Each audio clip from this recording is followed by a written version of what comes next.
तर इथे pineapple rasmalai cake तुमच्याबरोबर शेअर करते। टीनला ग्रीस करून घेतले आणि टोप प्रीहीट करत ठेवले। 400 ग्रॅम व्हॅनिला प्रीमिक्स घेतले, मिक्स करून घेतले। त्यामध्ये 2 वाट्या भरून पाणी मी घालणार आहे। बॅटर चांगलं मिक्स करून घ्यायचं थोडं थोडं पाणी घालून आणि त्यानंतर त्याच्यामध्ये मी पायनॅपलचं इमल्शन घातले। इमल्शन म्हणजे कलर आणि इसेन्स थोडंसं घालायचं। त्यानंतर इथे मी 2 चमचे भरून तेल घातलेलं आहे।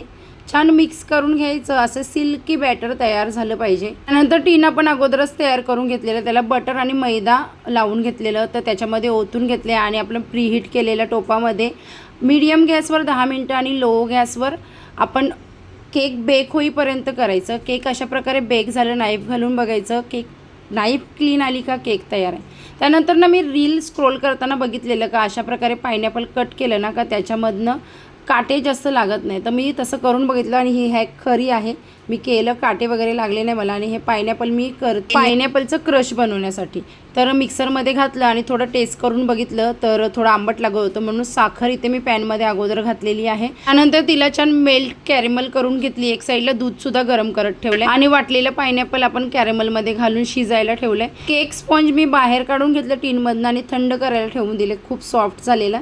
त्यानंतर आपलं पायनॅपल क्रश तयार झालेलं आहे आणि आता दूध छान आटल्यावर त्याच्यामध्ये बदाम आणि काजूची पावडर करून घातली, वेलची जायफळ पावडर आणि थोडं केसर घातले आणि छान आटवून घेतल्यावर त्याच्यामध्ये साखर घातले आणि आपलं रसमलाईचं जे मिश्रण आहे ते तयार झालेलं आहे।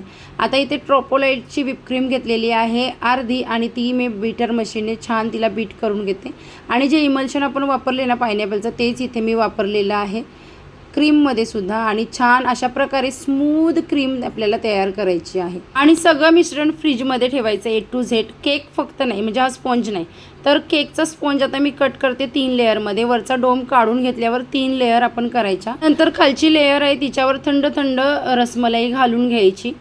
तर इथे अशा प्रकारे सोक करायची पूर्ण ते स्पॉन्जमध्ये। त्यानंतर पायनॅपलचा क्रश, आता विकतसुद्धा पायनॅपलचा क्रश मिळतो, माझ्याकडे पायनॅपल होतं म्हणून मी बनवायला घेतलं। आता त्याला क्रीम वगैरे लावून घेतली आणि मग पुन्हा सेकंड लेअर, म्हणजे मधली लेअर आहे ना ती वरचा जो भाग असतो तो ठेवायचा उलटा करून आणि लास्ट लेअर आहे ना ती मधली स्पॉन्ज असतो तो ठेवायचा आणि तिघांना छान क्रश वगैरे लावायचा। आता ह्याचे पूर्ण रेसिपी माझ्या यूट्यूब चॅनेलवर तुम्हाला मी अपलोड करेल तेव्हा बघायला मिळेल। इथे मी फास्टमध्ये दाखवलेलं आहे। त्यानंतर छान कवर करून घ्यायचं क्रीमने केकला आणि मग तुम्हाला पाहिजे तशी डिझाईन करू शकता। ही सगळी डिझाईन मी ऐन टायमावर घाईत बनवलेली म्हणून अशी होती। त्यानंतर यांनी रसगुल्ले आहेत ते सुद्धा ऐन टायमावर आणले, तर अशा प्रकारे कट करून ते सुद्धा लावले आणि त्याच्यावर केसर गुलाब पाकळ्या घालून अशी डेकोरेशन केलेली। तुम्हाला कशी वाटली हे कमेंट्स करून सांगा। लाईक, फॉलो, शेअर आणि सबस्क्राईब करायला विसरू नका। भेटूया छानशा नेक्स्ट ब्लॉगमध्ये। बाय।